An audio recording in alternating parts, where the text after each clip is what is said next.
Hello বন্ধুরা, আজ আমি আপনাদের সাথে শেয়ার করতে চলেছি আমার লেখা এই কবিতা, যার নাম দিয়েছি আমার শহর। লেখক সূর্যশেখর পাল। শহরটা দিন দিন রসাতলে যাচ্ছে, জানি না এত ক্ষতি করে নেতারা কি পাচ্ছে। আসলে নেতাদের কোনো দোষ নেই, তারা তো নিজের কাজই করছে। খারাপ তো শুধু তখন লাগে যখন শিক্ষিতরা অশিক্ষিতের পা ধরছে। আর ধরবেই না বা কেন? আজকের দিনে 90% ডিগ্রিগুলোই জাল। ভালোই লাগে কন্ট্রোলের লাইনে দাঁড়িয়ে ফ্রিতে নিতে চাল, তবে রেশন ডিলার মারছে টাকা, তবুও সবাই চুপ। চায়না এখন বর্ডারে আর্মির জায়গায় রোবট নামাচ্ছে, আর ইন্ডিয়া দেখাচ্ছে ধূপ। তবে ধর্ম শুধু আবেগ বাড়ায় আর কর্ম আনে ফল। গোমূত্র খেয়ে অসুস্থ হবে, বাড়বে না গায়ের বল।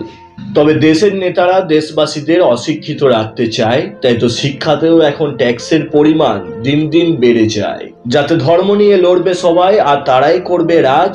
শিক্ষিতরা রাজনীতিতে আসো, ছেড়ে দাও গোলামি করা কাজ।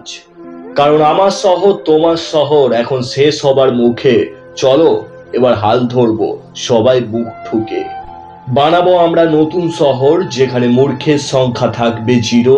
সাহস করে বেরিয়ে আসো, তুমিই হবে আসল হিরো।